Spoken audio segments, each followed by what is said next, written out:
everyone. It's Danielle Weinblatt here. With the widespread exposure of COVID-19, the world of work has drastically changed. Countless companies and industries are feeling the impact of this pandemic, from hiring freezes to layoffs to simply having to navigate the new normal day to day. While the talent acquisition industry is having to rework their priorities and strategies, the good news is that there are companies that are still hiring right now. Today, I am happy to have industry analyst and thought leader, Madeline Laurano, join us on the episode of Hiring on All Cylinders. Madeline is the founder of Aptitude Research, and her primary focus has been on the talent management market, specializing in talent acquisition, and specifically how technology can help to improve efficiency and the overall user experience of organizations. Welcome, Madeline. How are you today? Hi, Danielle. It is so great to chat with you. I think the last time we were together, we were actually at a pool in Las Vegas. So this is a very different meeting for us, working remotely. Yeah, totally different. Yeah, we were at the HR Technology Conference. When those big format events were the norm for our industry, perhaps that will change in the future. So, I have a few questions for you today, Madeline. As a researcher and analyst, you've been in our industry for so many years. You have such a wealth of experience. You've seen firsthand how the economy and other crises have impacted the talent acquisition space. Obviously, from the technology we use to the overall recruitment strategies of companies around the world. We all know how serious this COVID-19 pandemic is and the impact we're seeing across the global workforce. And obviously, a lot of companies are slowing down or halting all of their hiring. But I want to talk to you about some of the companies that are still hiring and what recruiting looks like today. So, we've seen an increase in the utilization of virtual hiring tools like digital interviewing as a result of the pandemic. I'd love to hear your thoughts on how companies are and should be handling their interview management in this current landscape.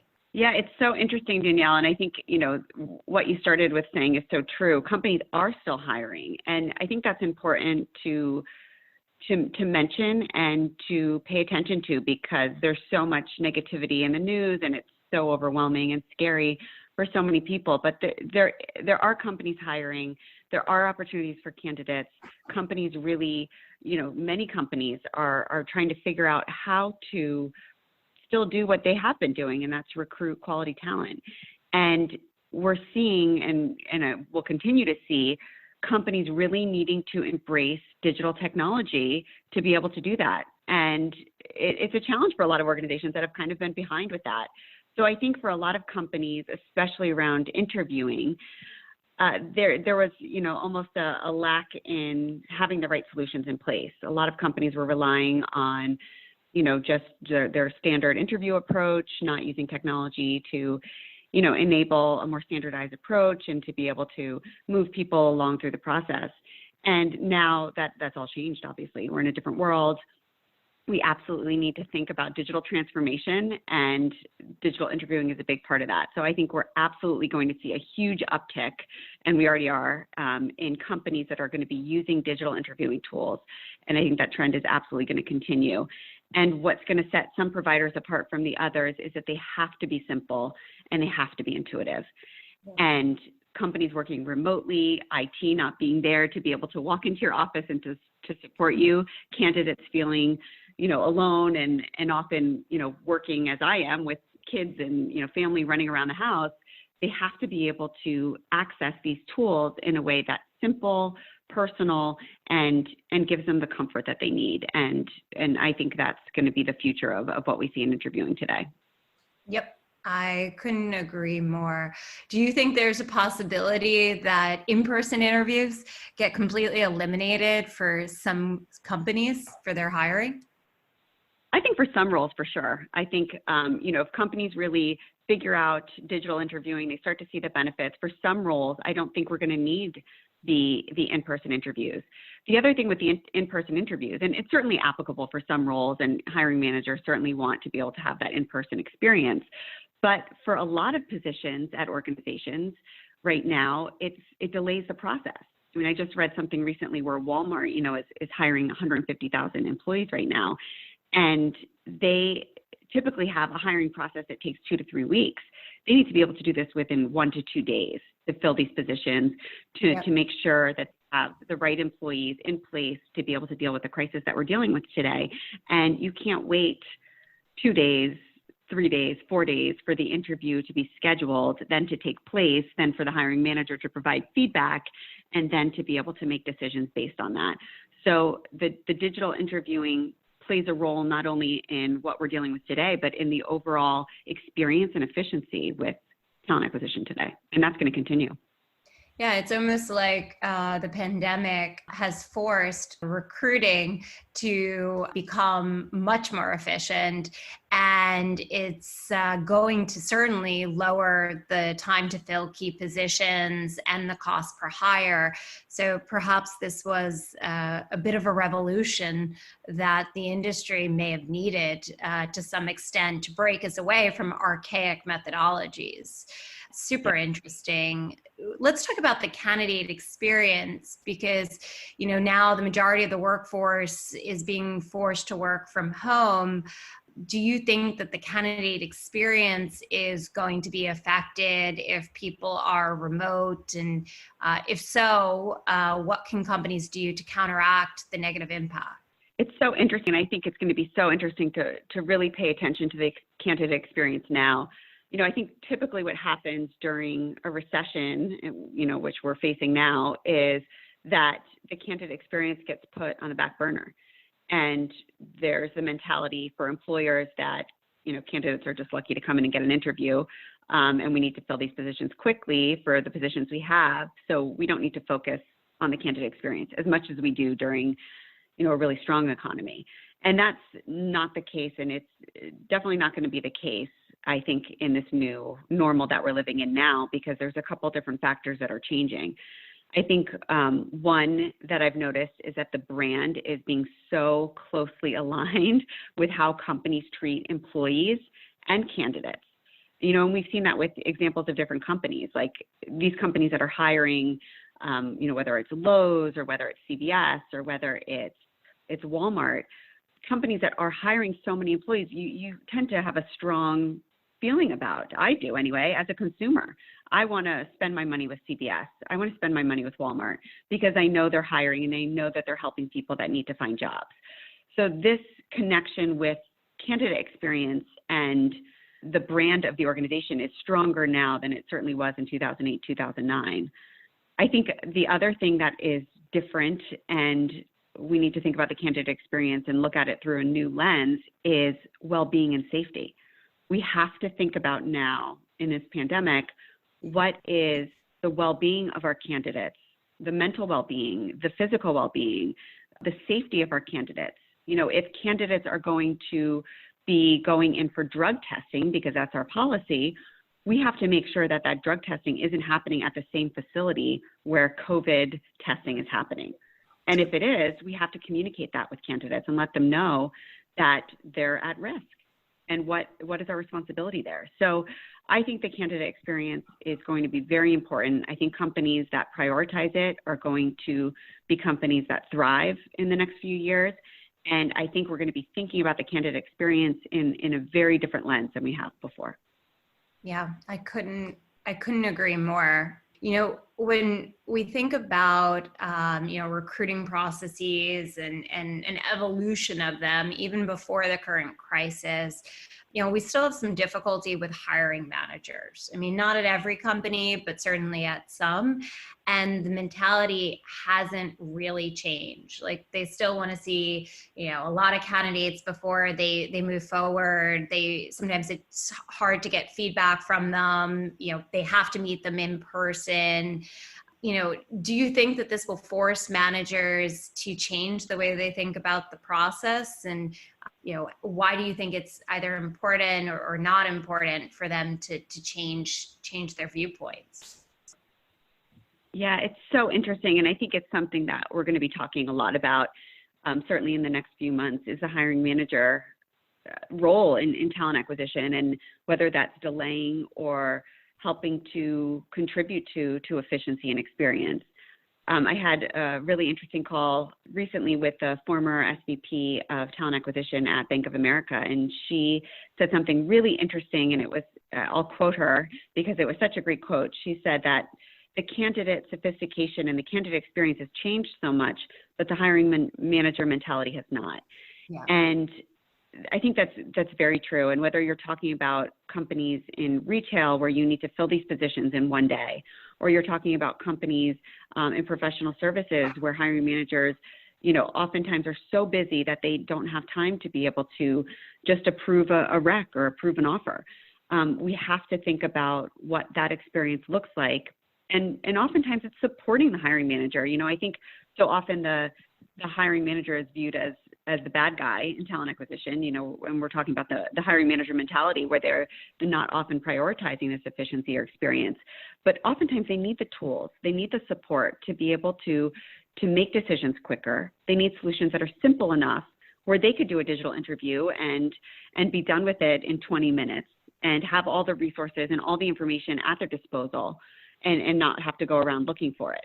So if we can use technology and think about this new normal we're in as not a way to shame or blame hiring managers, but also to give them and empower them with the right tools, simple solutions, the right resources that they need to help in the challenges we're facing. I think everybody wins. And, companies are all faced with a lot of fear right now, and hiring managers certainly are part of that. I think they're fearful too. Yeah, it's definitely time to speed things up and leverage technology more strategically. My hope is that, both recruiting teams as well as hiring managers can get on the same page.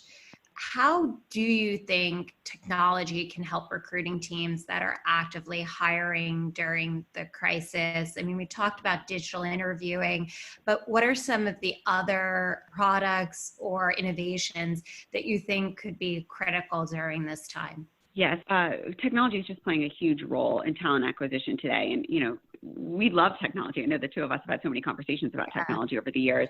So, this is exciting to us, obviously, to think about the role technology can play in helping organizations today. And I think a lot of companies have no choice anymore. Even companies that aren't excited about technology the way that we are, they don't have a choice. Yep. Your candidates are remote, your hiring managers are remote, your recruiters are working remotely. We have to use technology, and we have to think about how it can help, make decisions around talent and be able to do our jobs, in this new normal. So it's playing a big role in talent acquisition today. That's going to continue. I think, we talked about digital interviewing.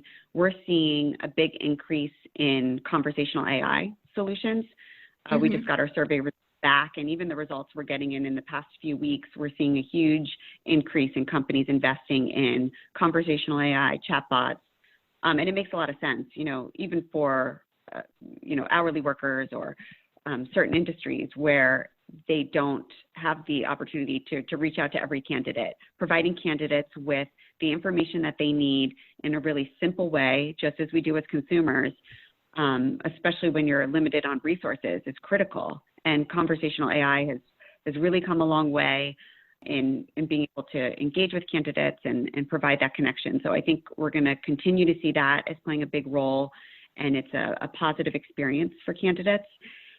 Candidate communication overall. So, we talked about conversational AI and digital interviewing, but text, any video, any way to be able to reach out to candidates and provide some level of personalization during a time that's pretty scary is going to be really important. And then thinking just about automation as just a broad topic, to be able to use automation to enable better decision making, move candidates along through the process, give them that trust that they know that they are going through the steps, that, somebody didn't just drop their resume and lose it or print it off and forget about it.